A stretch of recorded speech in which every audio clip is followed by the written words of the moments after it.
अस्सलाम वालेकुम and welcome to my channel smart talk with Hani. इस दुआ और उम्मीद के साथ कि आप सब लोग बिल्कुल खैर खैरियत से होंगे, खुशबाश होंगे। एक नई वीडियो के साथ हानी हाजिर है। अगर आपने अब तक मेरे चैनल को सब्सक्राइब नहीं किया तो चैनल को सब्सक्राइब कर लीजिए, बेल आइकन को प्रेस कर दीजिए बहुत अच्छी amazing videos, histories and facts के लिए। अगर आप लोगों ने मेरी सल्तनत उस्मानिया की तारीख की जो मैंने सीरीज शुरू की थी वो नहीं देखी है तो वो जरूर देखिएगा। उसमें मैंने एक नाम जिक्र किया था, मुस्तफ़ा कमाल पाशा, और आज की मेरी वीडियो इन्हीं के बारे में है। मुस्तफ़ा कमाल पाशा, पैदाइश 1881 और वफात 10 नवंबर 1938। जंग अजीम अव्वल में उस्मानी दौर का फौजी सालार, जदीद तुर्किया का बानी और पहला सदर। 1934 में कौम की तरफ से उन्हें अतातुर्क यानी बाबाए तुर्कों के बाप का लक़ब दिया गया। सालानिका के मुतवस्सित हाल खानदान में पैदा हुआ। 7 बरस का था जब वालिद की वफात हो गई। सालानिका और मनास्तीर के कैडेट स्कूलों से तालीम हासिल की। 1905 में वहां से स्टाफ कैप्टन बनकर निकला। तालिब इल्मी के जमाने में एक मंजहब मुकर्रर की हैसियत से शोहरत हासिल की। इस्तांबुल के क़याम के दरमियान खलीफा अब्दुल मजीद के खिलाफ सरगर्मियों के हिस्सा लेने के लिए कुछ अरसे के लिए जेल में भी रहा।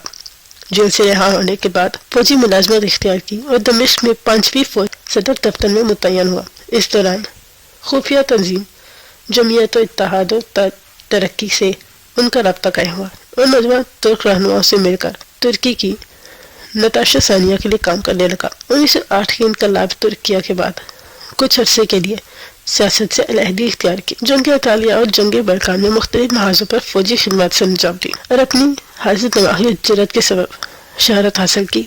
पहली जंग अजीम शुरू हुई तो सूफियान मिलिट्री अताशी के अहदे पर फाइज थे। उसकी दरखास्त पर उसे जंगी खिदमत सुपुर्द कर दी गई। उसने 1915 में अंग्रेजों और फ्रांसीसियों के खिलाफ जंगी गैलीपोली और अमनाई बास्पोरस का कामयाब मुदाफत की। इस पर उसे जनरल के अहदे पर तरक्की दे दी गई। 1916 में रूसी फौज को शिकस्त देकर तुर्की का मकबूजा इलाका आजाद करवा लिया। 5 जुलाई 1917 को 7वां फौजी कमांडर मुकर्रर हुआ। 30 अक्टूबर 1918 को सल्तनत उस्मानिया की हजीमत के बाद मुआहिदा अमन पर दस्तखत हो गए, जिसके बाद 7वीं फौज को खत्म कर दिया गया। मुस्तफ़ा कमाल पाशा को वापस इस्तांबुल बुला लिया गया। उस वक्त खलीफा वहीदुद्दीन सल्तनत के तख्त नशीन थे। मुल्क में बदनज़मी बदहाली थी। खलीफा वहीदुद्दीन को उनके अज़ाइम का इल्म न था। उन्होंने अतातुर्क को 9वीं फौज का इंस्पेक्टर जनरल बना दिया।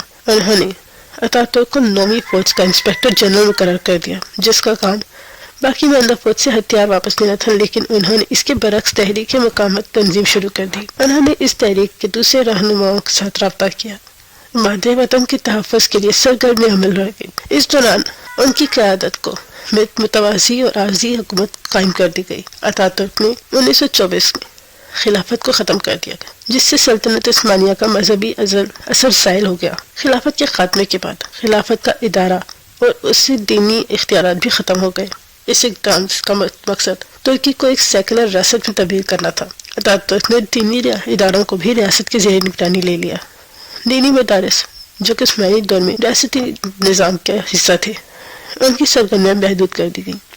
1924 में रियासती सतह पर दियानत नामी एक इदारा कायम किया गया, जिसका मकसद मजहबी मामलात की निगरानी करना, लेकिन रियासत के ज़ेर असर था। अतातुर्क ने 1932 में अजान को तुर्की ज़बान में देने की इजाज़त दी। इससे कबल अजान अरबी ज़बान में ही दी जाती थी। मसाजिद में होने वाली दीनी तकारीब और इज्तिमा पर पाबंदी आयद कर दी गई। मजहबी तंजीमों को सियासी सरगर्मियों से रोक दिया गया। कुछ मसाजिद को म्यूजियम में तब्दील कर दिया गया, जैसे जामिया सोफिया को 1935 में म्यूजियम बना दिया गया।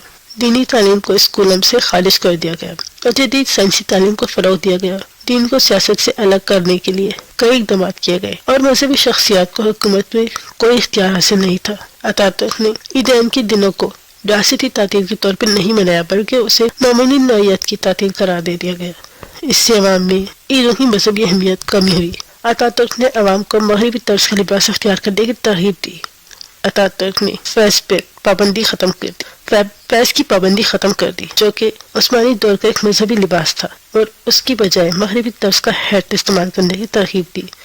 मगरबी तर्ज का सूट और टाई पहनना लाजमी करार दे दिया गया, ताकि लोगों का लिबास मजहबी अलामतों से आज़ाद हो जाए।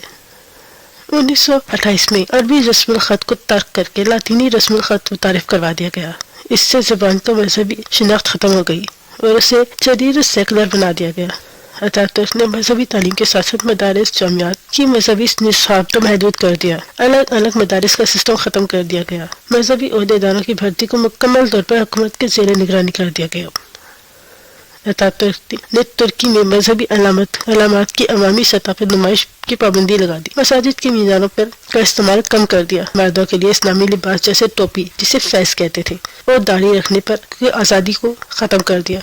अतातुर्क ने ख़वातीन के लिबास को मग़रिबी तर्ज की इस्लाहात से मुतारिफ करवाया। इसके तहत ख़वातीन को पर्दा और चेहरा छुपाने की रवायात से आज़ाद करने की कोशिश की गई थी। मग़रिबी लिबास को अपनाने की तरगीब दी गई ताकि ख़वातीन के लिबास का इंतखाब उनकी ज़ाती आज़ादी का अक्कास हो। अतातुर्क ने इस्लाम को कौम परस्ती के ताबे करने की कोशिश की। उसका मकसद मजहब को सियासी समाजी ज़िंदगी से अलहदा करना था, ताकि तुर्क कौम की यकजहती और तरक्की के रास्ते में मजहब का असर कम से कम हो सके।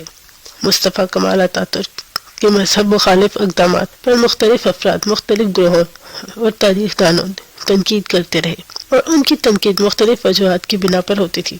कुछ अफराद और जमातें इनके इक़दामात को मजहबी आज़ादी के खिलाफ वर्जी समझते थे, जबकि दीगर लोग इन इक़दामात को तुर्की की तरक्की के लिए ज़रूरी और लाजमी समझते थे। खिलाफत का खात्मा एक तारीख़ी या मजहबी इदारे की तबाही, जो कि मुसलमानों की रूहानियत और आलमी यकजहती की अलामत था। मदारिस और दीनी तालीम पर कदगन मजहबी आज़ादी पर हमला समझा जाता है, जैसे फैज़ का खात्मा यानी टोपी और दाढ़ी का खात्मा, अज़ान को तुर्की ज़बान में होना और दीनी इज्तिमाआत पर पाबंदी लगाना उनकी नज़र में मजहब के इजहार पर कदगन थी। मजहब को सियासत से अलग करने के नाम पर मुसलमानों की मजहबी आज़ादी को महदूद किया गया। इन अफराद का ख्याल है कि इन इक़दामात से मुसलमानों के लिए अकायद को सख्त नुकसान पहुंचा और तुर्की की इस्लामी तारीख और वर्षे को नज़रअंदाज किया गया। अतातुर्क की सेकुलर पॉलिसियों को दीन के खिलाफ साजिश समझी गई। उनका ये ख्याल कि अतातुर्क ने तुर्की में मजहबी अहमियत को कम किया, इसकी बजाय मग़रिबी तर्ज ज़िंदगी को मुसल्लत किया, क्योंकि इस्लाम हमें ये हुक्म नहीं देता। ये आज की वीडियो थी। अगर वीडियो पसंद आए तो वीडियो को लाइक कीजिएगा, चैनल को सब्सक्राइब जरूर कर दीजिएगा। तो आप याद रखिए। अल्लाह हाफिज़।